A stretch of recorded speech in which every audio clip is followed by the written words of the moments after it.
Bon dia a tothom, com es diu en llenguatge correcte, y no a tots y a totes. Bueno, es para mí una gran satisfacción presentar al profesor Santos Juliá, que como se suele decir tópicamente no necesita presentación, frase que solía irritarme cuando yo era un joven feliz e indocumentado que acudía a este tipo de actos a aprender un poco. La verdad es que ahora es mucho más fácil porque basta pinchar en Google el nombre de cualquiera y cualquiera con un mínimo de relevancia para recoger suficiente información. Yo privilegios de la edad no necesito.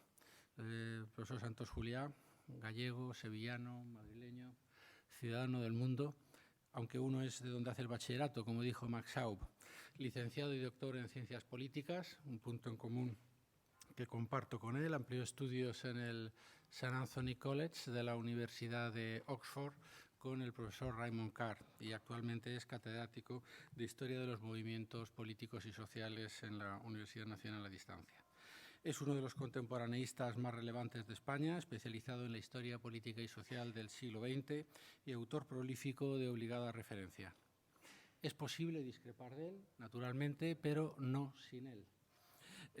Solo voy a destacar sus libros más importantes para no quitarles tiempo de su intervención, aunque no fueron los primeros. Se dio a conocer con dos estudios pioneros, La izquierda del PSOE, 1935-36, del año 1977. Los orígenes del Frente Popular en España, 1934-1936, publicado en el año 79. Pero lo que causó un gran impacto entre los jóvenes estudiantes, jóvenes investigadores y profesores de ciencias sociales que se encontraban en el 10º coloquio de PO sobre historiografía española contemporánea, balance y perspectivas 1970-79, que el profesor Manuel Tuñón de Lara venía organizando desde hacía 10 años con gran éxito, fue la ponencia que nos presentó, pues yo estaba allí también, becado por el gobierno francés, ampliando estudios bajo la tutoría de Tuñón de Lara. Santos Juliá nos disertó sobre Segunda República por otro objeto de investigación. Es decir, la demonización de la República era ya un camino obsoleto y trillado, en el que había estado incluyendo recurrentemente no solo la propaganda franquista, sino también cierta tradición historiográfica, que el profesor Juliá allí diseccionó de una manera brillante. Su intervención era una crítica muy lúcida sobre la bibliografía anglo-norteamericana, que enfocaba siempre el estudio de la Segunda República Española como un fracaso y apenas como un preámbulo de lo que vino después de la Guerra Civil. No. Había que reescribir la historia de la Segunda República y a fe que en estos últimos 30 años su contribución a ello ha sido decisiva. Autor de un libro importante, creo que no muy conocido entre los suyos, Madrid 1931-1934, de la Fiesta Popular a la Lucha de Clases, del año 84. Se trata de una investigación novedosa, de un libro pionero de sociología política de la vida cotidiana, por decirlo así. Es bien conocido como el principal especialista español sobre Manuel Azaña. En el año 90 publica Manuel Azaña una biografía política del Ateneo al Palacio Nacional.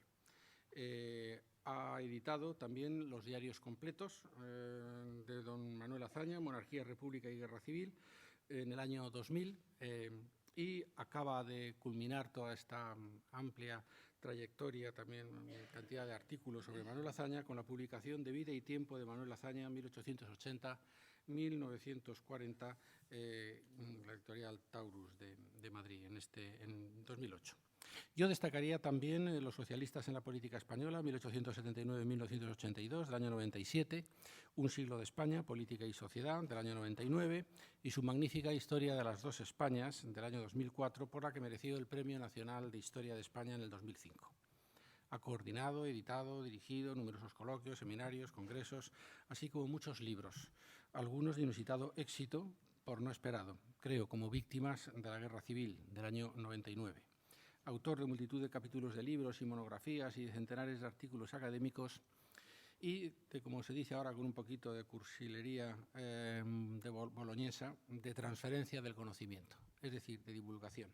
Quiero decir con esto que el profesor Juliá no se sube a la Torre de Marfil en que se suben muchos intelectuales, sino que hace una magnífica labor también de divulgación y de síntesis.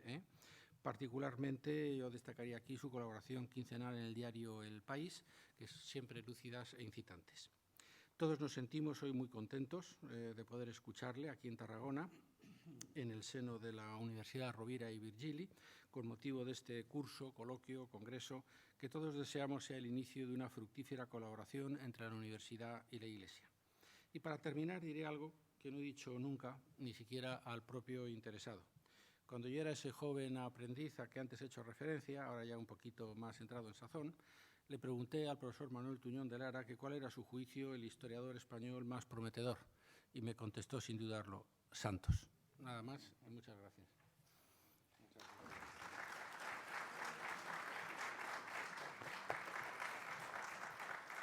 Muchas gracias, Alberto. La verdad es que me devuelves a un momento en el que era, bueno, bastante habitual y posible tener algún tipo de encuentro como este que tenemos hoy, aunque hoy vuelve a ser o vuelve a tener un carácter como de riesgo, de aventura, dado lo que ha ocurrido en los últimos años. Creo que es conveniente comenzar felicitando tanto al Arzobispado de Tarragona y a sus representantes como a la universidad y los suyos por haber tenido la audacia de convocar este congreso hoy.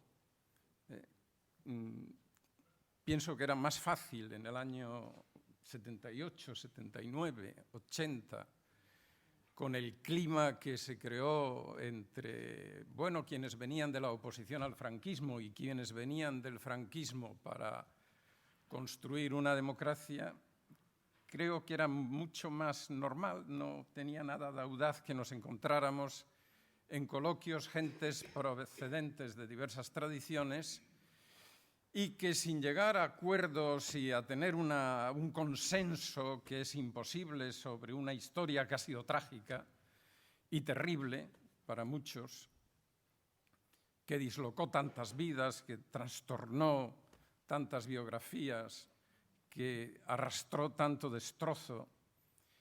Y, sin embargo, en aquellos tiempos en los que salíamos de las últimas consecuencias de la guerra civil, la posibilidad de mantener posiciones distintas, incluso contrarias, opuestas, sobre visiones de historia, no hacía perder de vista el objetivo que nos proponíamos, que era construir una comunidad política en la que gentes que se habían enfrentado por las armas y que habían sufrido las represiones, las torturas, incluso los asesinatos, pudieran encontrarse para echar a andar adelante y construir un Estado en el que todo el mundo cupiera.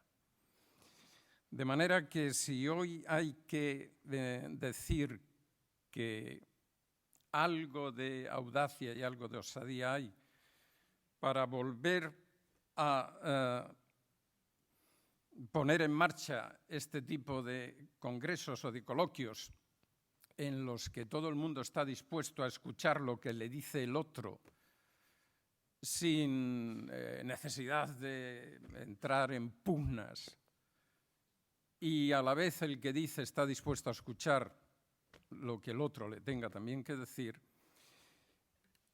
ya desde la organización es evidente que es así, y por tanto mi agradecimiento por la invitación va acompañado por una felicitación por la iniciativa.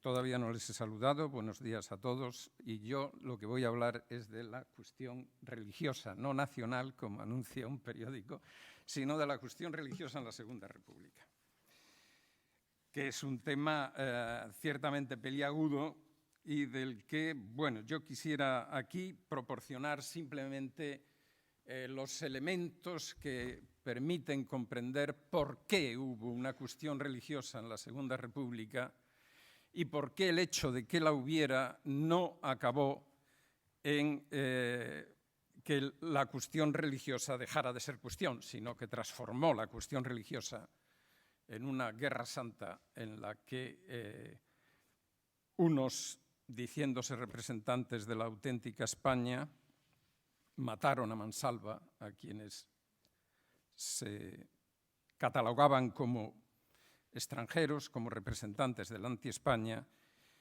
y quienes se pensaron representantes del futuro o de un nuevo mundo, mataron a mansalva a quienes pensaban que representaban aquella España tradicional destinada a desaparecer. ¿Qué significa cuestión religiosa cuando la República echa a andar?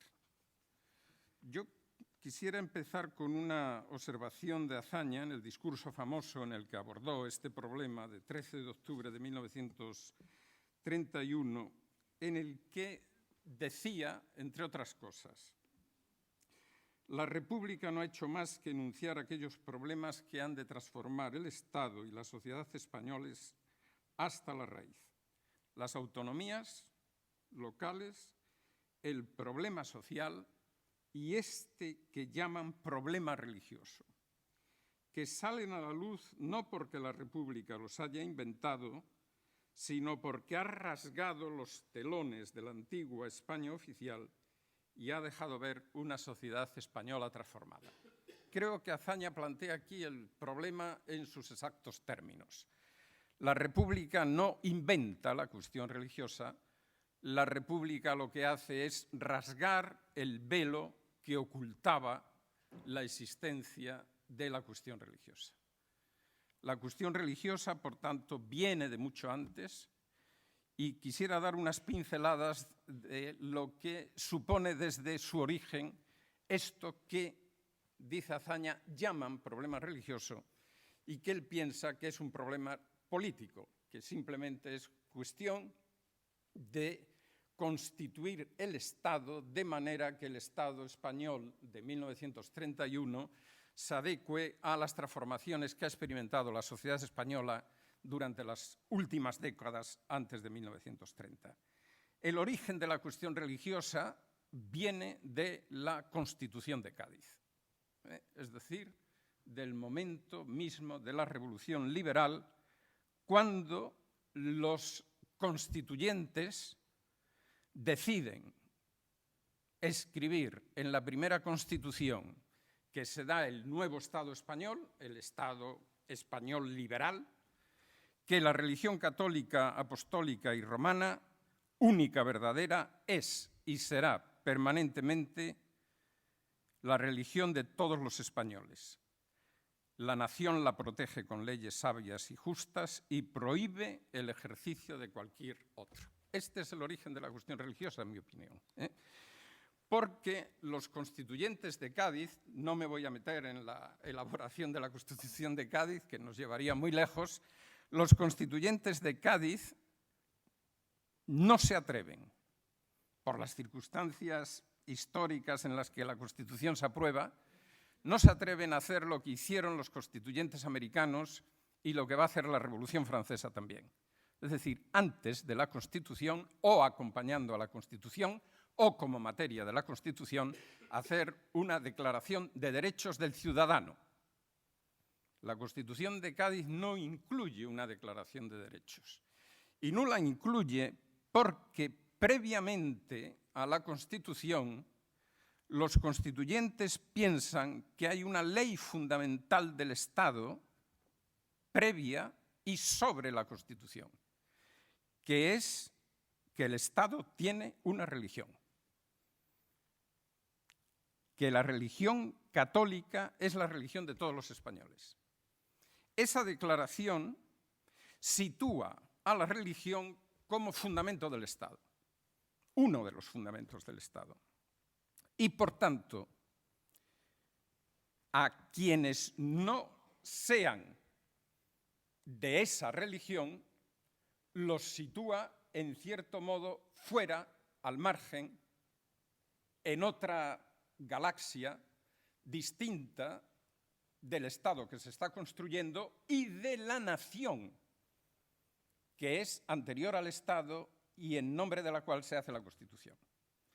De manera que ahí tienen ustedes ya el nacimiento de un Estado confesional, es el primer elemento de la cuestión religiosa. Tienen ustedes la orden constitucional de que ese Estado tiene la obligación de proteger legalmente y de correr con los gastos que exige el mantenimiento de esa religión. Y, finalmente, el tercer elemento es que las otras religiones, o quienes no comulguen con la religión católica, quedan excluidos por la vía prohibitiva, es decir, el Estado prohíbe tener otra religión. Eso, en términos que entonces todavía no se llamaban así, constituye la sustancia de lo que como movimiento podríamos llamar clericalismo. Y eso está en la raíz de lo que va a constituir una de las grandes escisiones de la sociedad española durante el siglo XIX, porque va a alimentar el movimiento contrario, que es el movimiento que llamamos, ya cuando el siglo XIX vaya más hacia adelante, el anticlericalismo. Si la Constitución, que más o menos van a repetir las constituciones del 45 y la Constitución del 76, más o menos van a repetir esto mismo que dice la Constitución de Cádiz, si la Constitución liberal reafirma como ley fundamental del Estado español la existencia de una religión única, no hay por qué declarar el derecho de la libertad de conciencia. Y los españoles no disfrutan de un derecho reconocido constitucionalmente que se llama libertad de conciencia, libertad de creencia. Tienen el apoyo del Estado aquellos que crean lo que la religión católica dice. Los que no lo crean no son libres en la misma medida, de manera que se está introduciendo ahí un principio de desigualdad de los ciudadanos en función de la creencia religiosa que sostengan. Eso ha dado lugar a que, arrastrado también por otras tradiciones populares y por la misma dinámica en la que estos movimientos y estas conductas colectivas políticas se manifiestan, que es el contexto de la guerra civil, que por este y otros motivos, porque no es solo una guerra civil dinástica la que comienza en España a raíz de la Revolución Liberal y que llena, pues es una guerra civil dura y terrible y con matanzas, la de 1834 a 1840, básicamente. Eso hace que quienes están intentando alcanzar la libertad de conciencia como un derecho reconocido se mezcle con las manifestaciones propias del anticlericalismo en guerra, que superan con mucho el hecho de un enfrentamiento dialéctico, de un enfrentamiento, de una pelea, digamos, por las palabras, una guerra de palabras, y pasa a ser una guerra de verdad, una guerra física. El anticlericalismo en España, desde el origen de la Revolución Liberal, es clerofóbico e iconoclasta. Es decir, no se limita a ser una reivindicación de los derechos de la conciencia del ciudadano, sino que tiene un elemento de destrucción de la sacralización del espacio, es decir, destrucción, quema de iglesias, quema de imágenes, sacrilegios, amputación de la cabeza a las imágenes, amputación de sus miembros. Es decir, un elemento iconoclasta que se ve muy bien ya en los momentos de la Revolución Liberal, en 1834 en Madrid, luego en 1835 en Barcelona.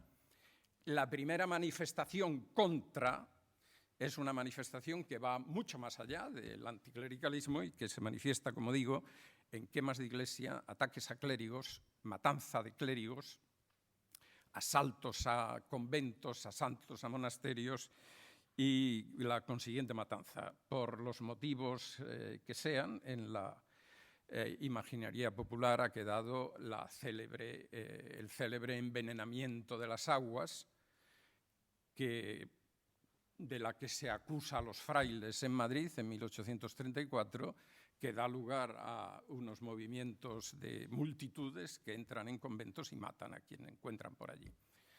El envenenamiento de las aguas, fíjense ustedes, uno de los sucesos que ocurren en Madrid en 1936, antes de la guerra, antes de la rebelión militar y de la guerra, en el mes de mayo, me parece, es que empieza a correrse la voz de que alguien está repartiendo, unas catequistas están repartiendo a los niños de las escuelas caramelos envenenados. Y se corre la voz por toda la ciudad. El hecho se sitúa en Cuatro Caminos. Hay una pareja de turistas franceses que están en el metro y en la estación la señora, es un matrimonio mayor, la señora saca unos caramelos y para dársele al marido. La multitud les señala, son ellos, son ellos. Van a por esa pareja, le dan una paliza que tienen después que hospitalizarla y se sale de la estación y empieza a correr la voz. Tienen que salir los bomberos, toda la policía, dar órdenes de que eso que no hay niños enfermos, que ningún niño ha muerto envenenado, que las casas de socorro no tienen. Y a duras penas se contiene a esa manifestación que llega desde Cuatro Caminos, llega a Iglesia, llega a la plazoleta de Iglesia. Quien tengan un poco el mapa de Madrid en la cabeza, si lo tienen, ven ¿A qué obedece esto? A una propensión a transformar lo que convencionalmente llamamos anticlericalismo en persecución de curas, que ha quedado ahí en la imaginería popular y que alimenta una cultura popular en la que la protesta por la definición católica del Estado se manifiesta en estas actitudes, en estos movimientos, en este tipo de movilizaciones. Lo que parece que es como un péndulo, es decir, de una constitución que hace del Estado, que hace una religión oficial del Estado, a una manifestación extrema de anticlericalismo, va a ser una especie de constante del siglo XIX. Tienen ustedes, por ejemplo, la Constitución de 1845, que vuelve otra vez, que ya no es la religión de todos los españoles, lo que esa Constitución consagra, sino que la religión católica es la religión que profesa la nación. La nación española sería aquí el sujeto de un derecho colectivo, que es la profesión de una religión. Esto está ocurriendo en 1845. Pero luego, además de la Constitución del 45,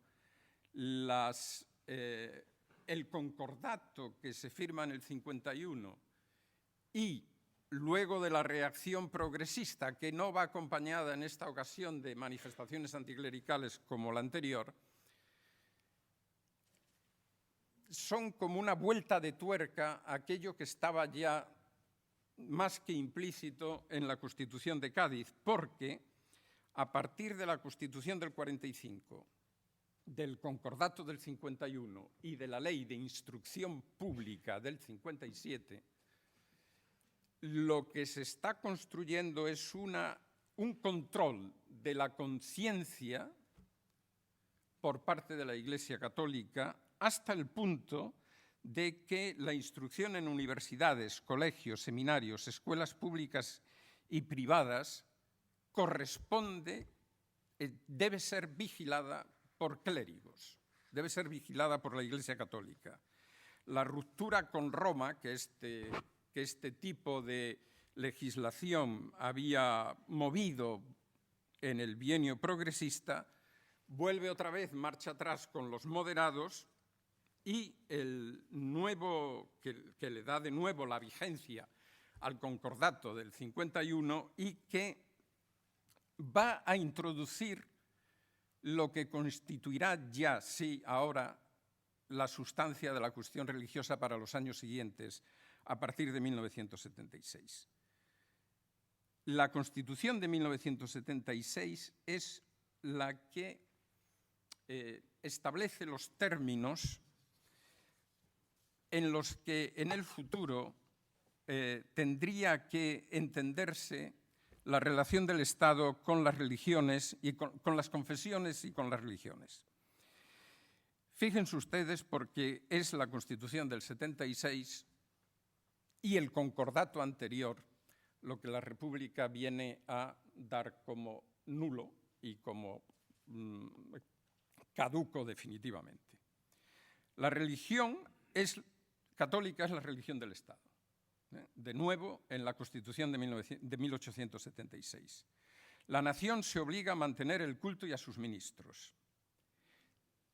Un segundo punto. Nadie será molestado por profesar otra religión distinta, pero no se permitirán otras ceremonias ni manifestaciones públicas de esas otras religiones. El problema aquí, entonces, está en concebir los términos de un derecho que ya está reconocido en los países de nuestro entorno, un derecho a la libertad de conciencia, como una mera tolerancia para quienes no comulgan con la religión que se define como del Estado. Es decir, el Estado sigue teniendo una religión, el Estado tolera que otras personas tengan otra religión. Sí, algunos españoles, como decía la Constitución, que dura poco y no entro en ella, de 1869, sí algunos españoles, fíjense la excepción, es excepcional, no corresponde al ser español tener otra religión, pero sí algunos la tienen, entonces no serán molestados. Pero no se permitirá que hagan manifestación pública de esa religión. Y ahí viene el debate sobre qué es manifestación pública, sobre qué significa ceremonia, sobre qué significa el espacio público en una constitución liberal.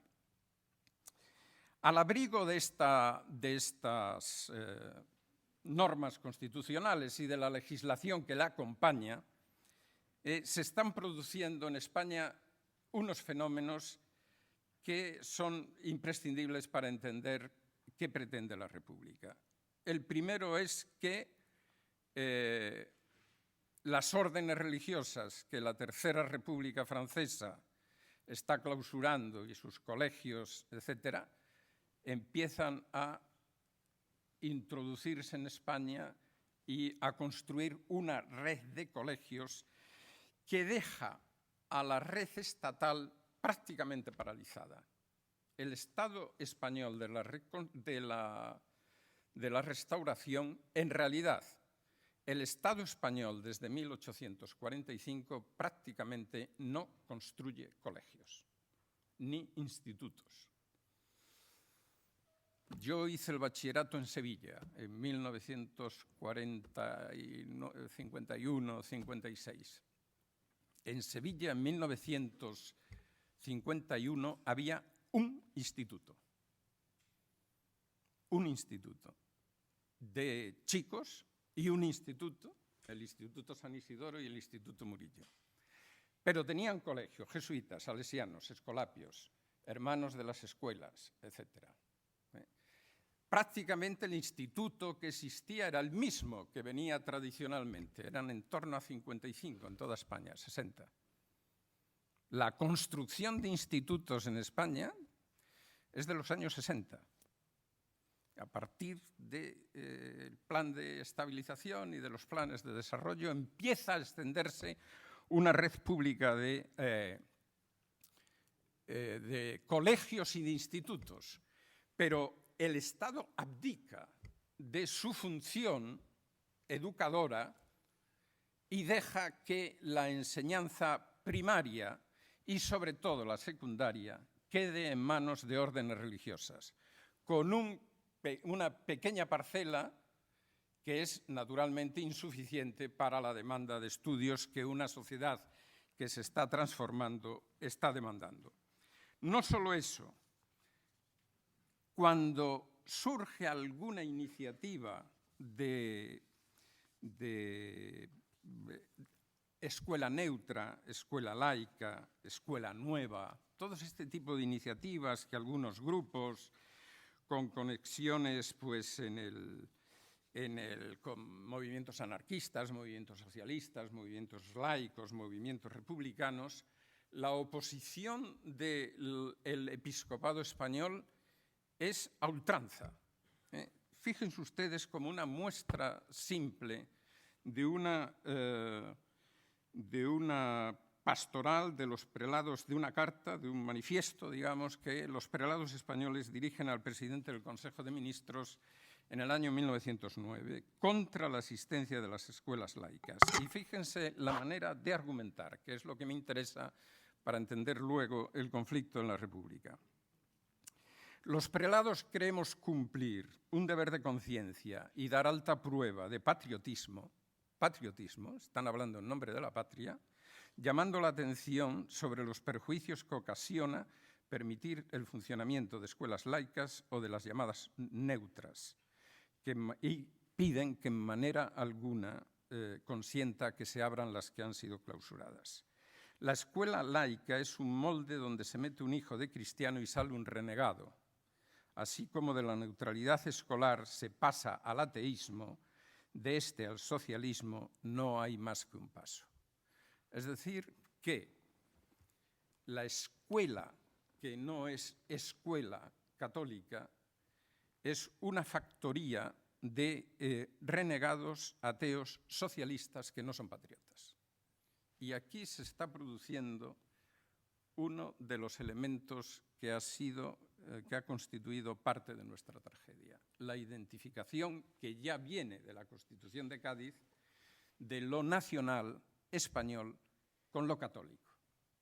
A esto se le ha llamado nacionalcatolicismo de una manera quizás demasiado rápida, porque el nacionalcatolicismo creo que debía reservarse más, si es que vale algo el concepto, a un momento determinado de la existencia de las relaciones Iglesia-Estado, que es que va de 1940 a 1959, por poner. Esta es una sociedad liberal, donde hay libertades, donde funcionan tribunales, hay una independencia del poder judicial, hay un parlamento. Y en esa sociedad liberal, lo que caracteriza al sistema educativo y lo que caracteriza a la presencia de una religión es que confunde lo nacional con lo católico, hasta el punto de que no se permite o se está en oposición a la posibilidad de que surjan escuelas diferentes por el hecho de que en esas escuelas lo que se está creando es antipatriotas, con lo cual los movimientos políticos, socialismo, anarquismo, republicanismo, que no son movimientos confesionales, son movimientos antipatrióticos. Claro, la confianza que estos prelados que se dirigen al gobierno tienen en el gobierno para que cumpla lo que está en la Constitución y en las leyes complementarias a la Constitución,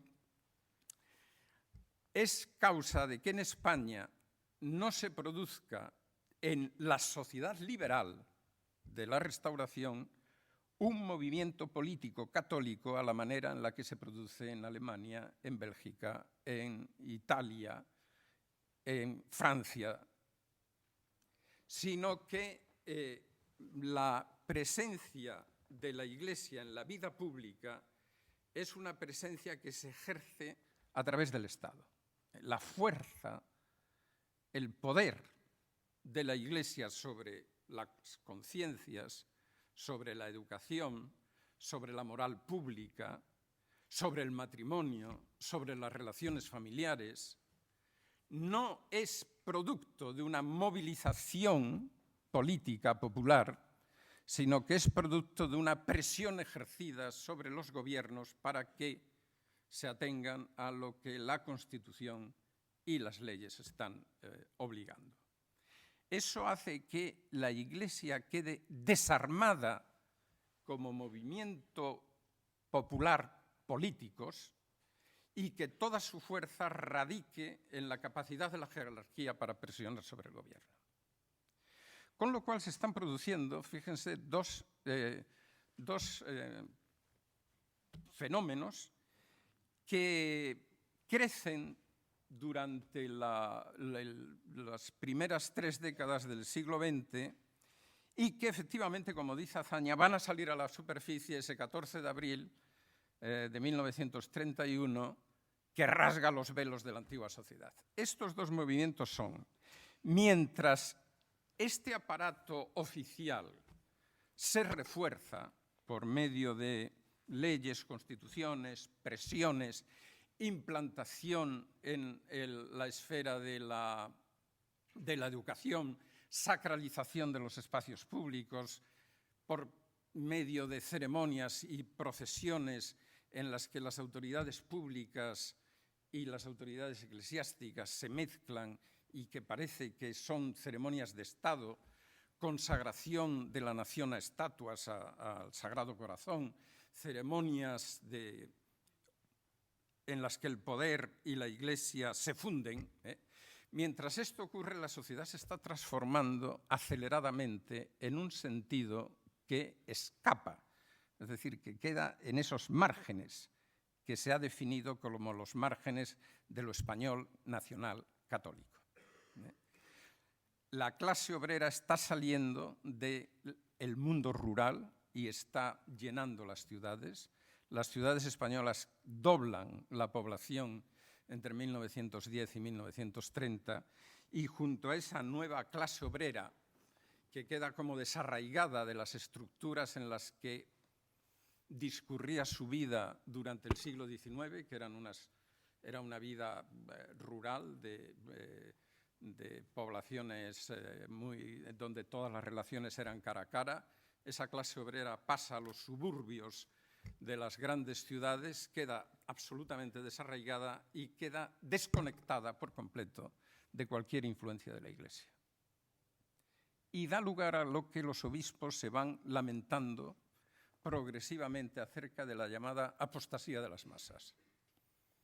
Esa apostasía de las masas no es que las masas hayan dejado de ser católicas, sino que tiene este elemento de hostilidad, de enfrentamiento, de rencor, de deseos de venganza hacia una institución a la que consideran aliada de un poder con el que no hay comunicación ninguna.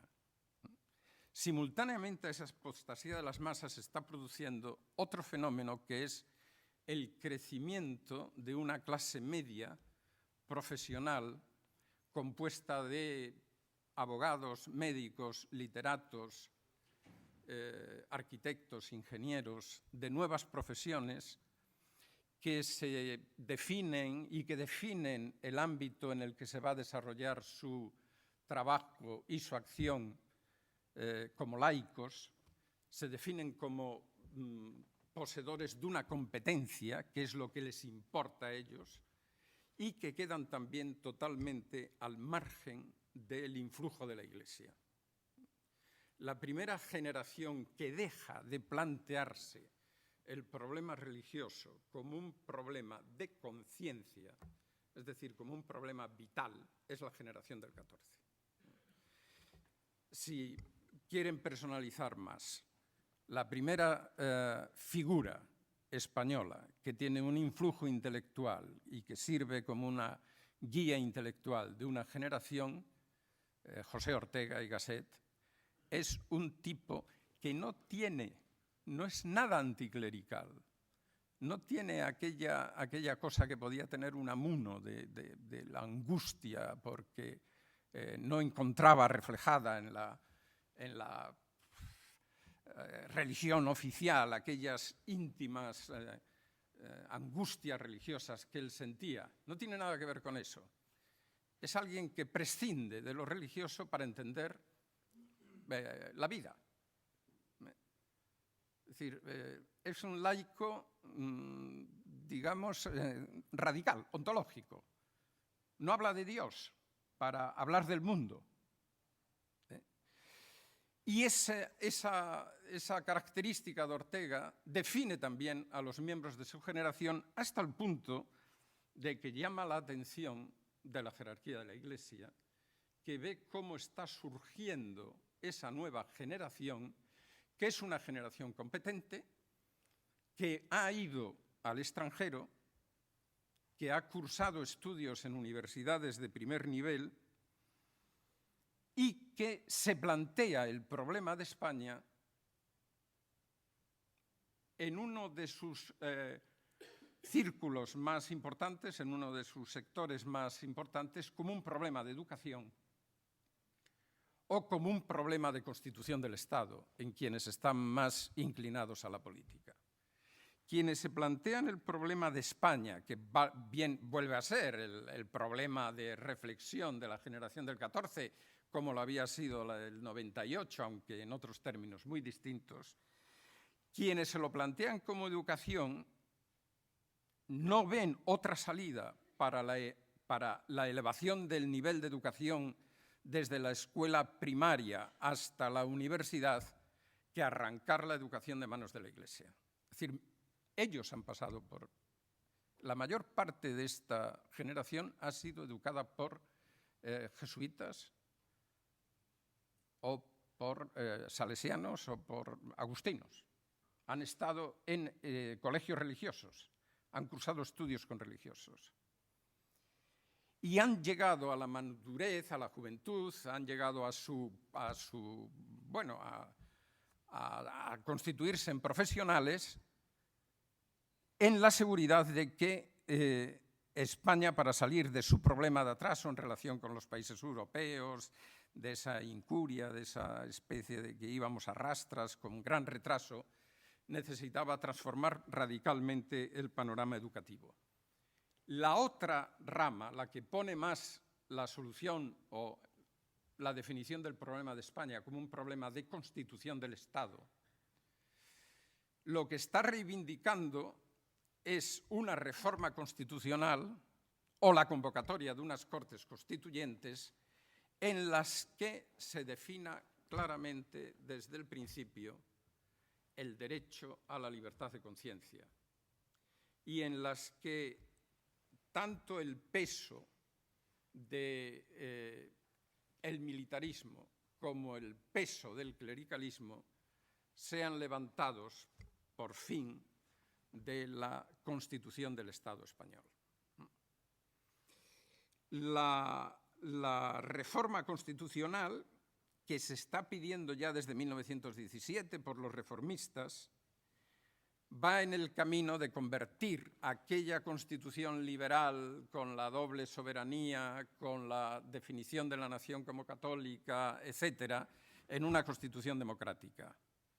Han estudiado derecho constitucional, saben lo que son las constituciones y saben que todas las constituciones se abren con una declaración de derechos por la que todos los ciudadanos son iguales, todos gozan de libertad de conciencia, todos tienen el derecho a la expresión, etcétera, etcétera. La última experiencia de que con el sistema creado en la Restauración esto era imposible, la han vivido ellos. Ellos han pedido una reforma constitucional que afecta al artículo 11 de la Constitución, que era el artículo de la llamada tolerancia religiosa. La han pedido los reformistas en 1918, la vuelven a pedir los liberales con los reformistas en 1923 y la oposición sólida, firme, compacta de la jerarquía de la Iglesia imposibilita transformar la tolerancia que está en el artículo 11 en libertad. La Constitución no se toca. Esto es lo que se encuentra la República Española cuando se proclama, y a esto es a lo que la República va a intentar poner una solución. La solución de la República consiste naturalmente en darse una Constitución.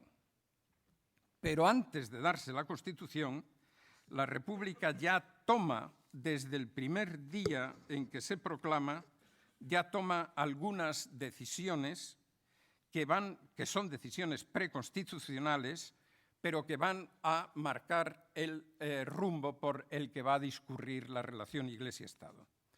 Hay una declaración de 15 de abril, que aparece en la Gaceta de 15 de abril, en la que se inicia lo que puede llamarse el proceso de secularización del Estado, que consiste en respetar de manera plena la conciencia individual mediante la libertad de creencias. Es la primera declaración de libertad de creencias que hay en un documento público estatal.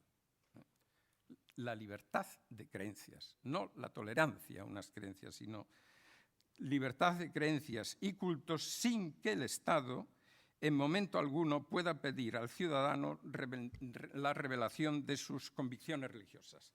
Esto deja sin valor el concordato y esto deja sin valor, ya lo había dejado el golpe de Estado del 23, la Constitución del 76. Es una declaración de libertad de creencias que va a ir acompañada inmediatamente de otras iniciativas legales por las que esa libertad de conciencia se va a hacer ya una práctica. Una es la derogación de la obligatoriedad de asistencia a misa en los cuarteles, que es una circular de 19 de abril, 4 días después de implantarse la República. La suspensión del reglamento de prisiones que prescribía la asistencia de los reclusos a los actos de culto católicos. Y un decreto que va a doler mucho más de instrucción pública en la que se regula la composición de los consejos de instrucción pública prescindiendo de la presencia de la jerarquía eclesiástica o de sus delegados.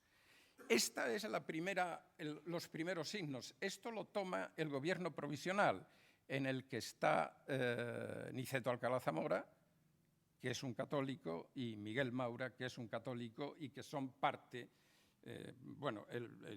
La declaración probablemente está redactada por el mismo presidente del gobierno provisional. Y a partir de ahí, de este camino hacia la secularización del Estado, es cómo se va a enfrentar el debate constitucional sobre el lugar de la Iglesia en el Estado. Es un poco complicado este debate. Hay un anteproyecto que hace la Comisión Jurídica Asesora, hay un proyecto que hará la Comisión de Constitución de las Cortes Constituyentes, hay finalmente, después del proyecto, un debate en el que van a intervenir, es un debate de una gran altura y de una gran categoría, en el que van a contribuir a intervenir las principales figuras de las nuevas Cortes y, digamos, simultáneamente hay reacciones de la Iglesia Católica en relación con lo que se viene encima. Este es, digamos, el movimiento, se le puede llamar anticlerical en la medida en que pretende acabar con el clericalismo, es decir, con la contaminación religiosa de una constitución del Estado, pero que yo prefiero llamar hasta este momento proceso de secularización, empezar el proceso de secularización del Estado, es decir, de construir un Estado laico. Simultáneamente, como se sabe bien, el otro tipo de anticlericalismo que se manifestaba como clerofobia e iconoclasta despierta en unos días de mayo y se produce esa quema de iglesias que tiene una trascendencia mayor o menor en unas ciudades y en otras, pero que anuncia que el problema no es solo de secularización, sino que es también de clerofobia e iconoclastia, es decir, de anticlericalismo militante dispuesto a destruir iglesias, a quemar iglesias y no de momento, pero habrá sacerdotes imposibilitados de llegar a sus parroquias porque les salen al paso gente armada con piedras que se las empiezan a tirar. Es decir, hay una agresión también a los representantes de la religión católica. El camino de la secularización, tengo que saltar etapas, el camino de la secularización va a dar lugar a enfrentamientos dentro de la coalición en el poder y va a dar lugar también a diferencias de enfrentarse a esa nueva situación de parte de la jerarquía católica. Simplificando, un sector de la coalición gubernamental, que es republicanos socialistas,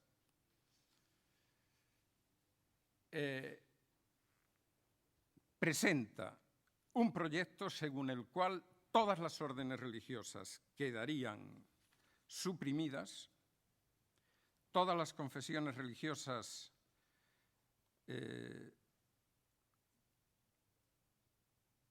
quedarán sometidas a las leyes generales del país. El Estado no podrá en ningún caso sostener, favorecer ni auxiliar económicamente a las iglesias, asociaciones e instituciones religiosas. Y este punto, que es central, el Estado disolverá todas las órdenes religiosas y nacionalizará sus bienes. Este es el sector radical socialista y socialista, que son los que presentan el proyecto de Constitución. Este es el artículo 24 de la Constitución, del proyecto constitucional, en el que lo que amenaza a la Iglesia es una disolución total de las órdenes religiosas y la confiscación y nacionalización de sus bienes.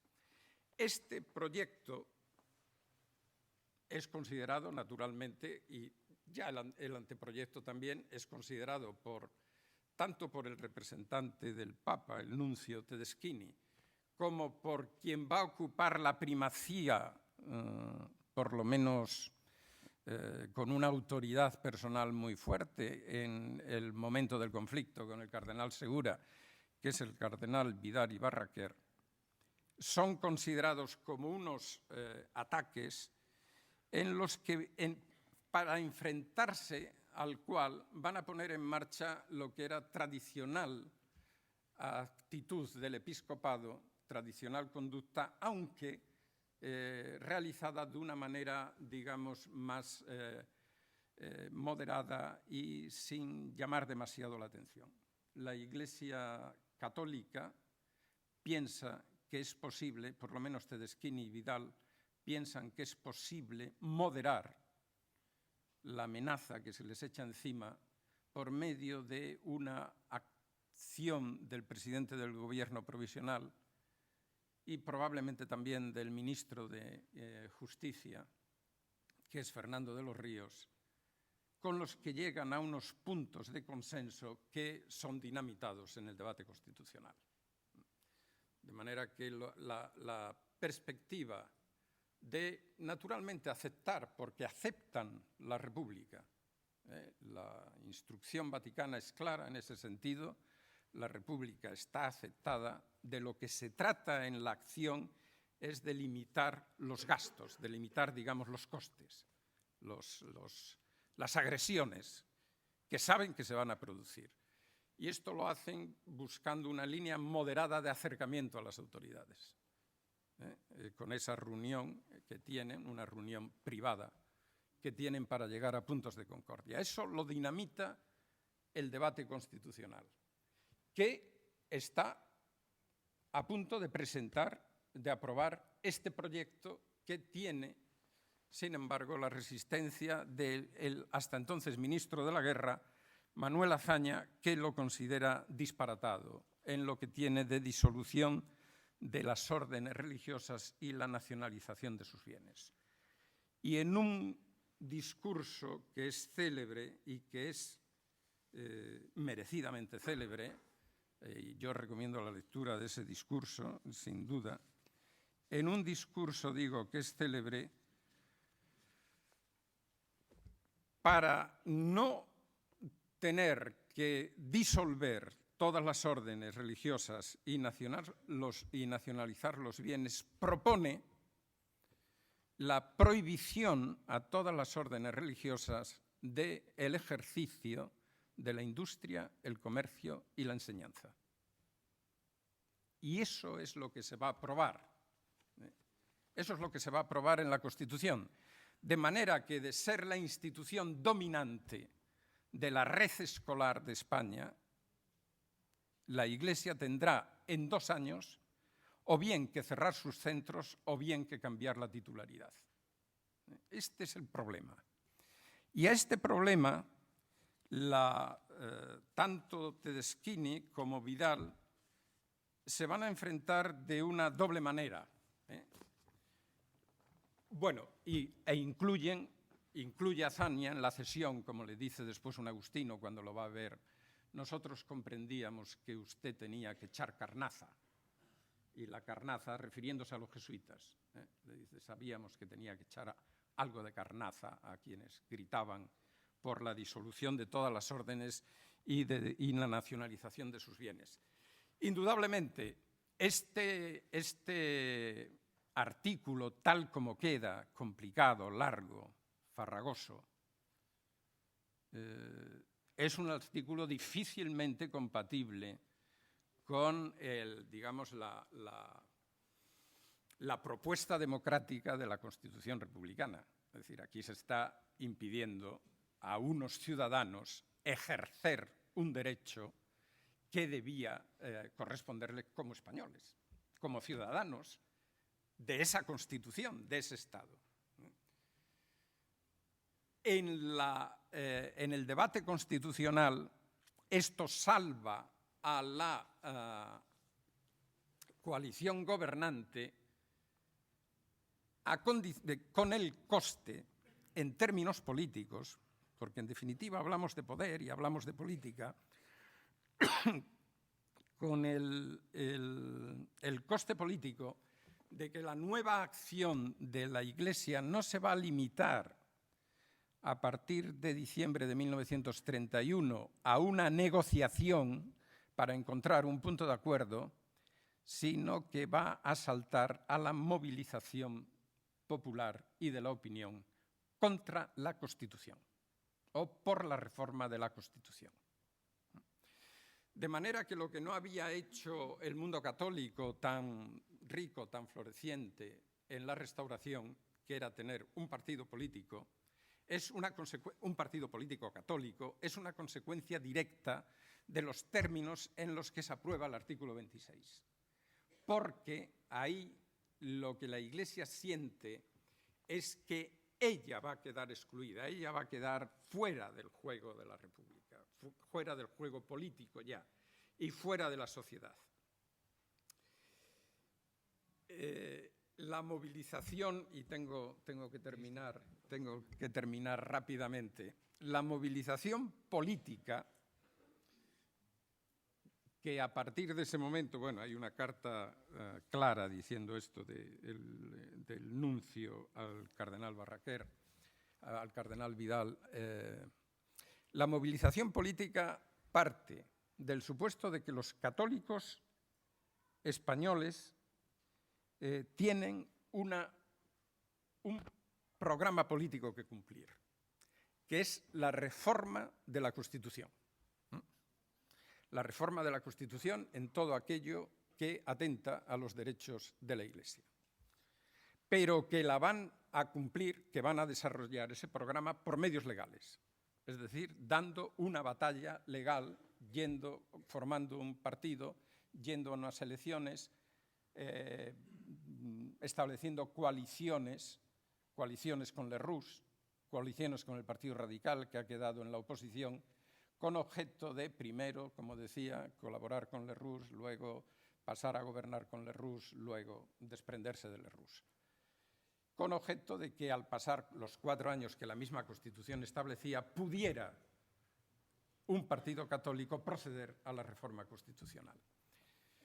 Esa es, digamos, la política oficial. Pero junto a esa política oficial, junto a la creación de la CEDA y a la actuación del partido católico, confesionalmente católico, van a surgir voces también del mundo católico que ponen en discusión esa estrategia.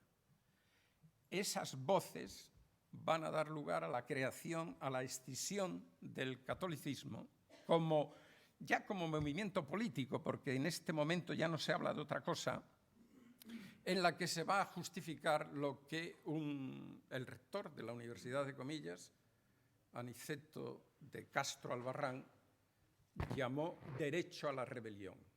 Y esto va a alimentar a una derecha monárquica, católica y subversiva que está en permanente pugna con la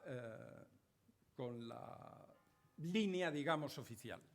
La línea oficial tiene en un momento la expectativa de que puede realizar todo su programa, porque sale muy bien parada de las elecciones de 1933, va a formar parte del gobierno en 1934 y se ve cómo prácticamente con el gobierno en las manos a finales de 1935. La otra línea, sin embargo, se hace fuerte en la resistencia porque, por una parte, la tensión, los conflictos políticos, las luchas entre partidos, los enfrentamientos callejeros aumentan, y por otra, porque se sienten reforzados con la presencia en Toledo del cardenal Gomá, que comparte prácticamente esa visión.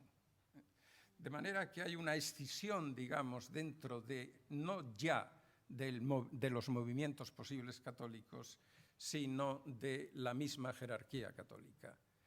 Esa escisión va a quedar, si no totalmente superada por las elecciones de 1936, en las que vuelve otra vez a identificarse nación, iglesia, Dios, religión, con una opción partidaria, mientras que Pueblo Republicano se identifica como anti-España, etc. He tenido que llegar muy deprisa a esta última parte, lo siento, pero ahí radica una de las razones. La razón posterior es que en una guerra se pierden todos los controles y las guerras, por definición, son parteras de violencia, ellas mismas lo son, pero ahí está una de las razones por la cual la escisión profunda de la sociedad española se expresó en términos en los que la exclusión tenía que ver con la percepción del otro como un enemigo de la nación, de la patria, un enemigo a exterminar. Los republicanos, por la manera de proclamarse la República, identificaron España con la República y creyeron que era posible llevar hasta el límite su programa máximo. El mundo católico, que había tenido una fuerza en la sociedad y en el Estado español, una fuerza secular, para defender aquella posición identificó al republicano con la anti-España, con el extranjero, con quien estaba atentando contra los fundamentos de la patria. Y así estaban dados los elementos por los que, cuando un conflicto total estalla, el objetivo primero que se tiene es destruir, liquidar, exterminar a quien se ha definido, a quien se ha construido con esa imagen del extranjero, del excluido, del que no tiene derecho a vivir a mi lado. Es una historia trágica que no tuvo ningún final feliz, tuvo un final terrible. Bueno, muchas gracias.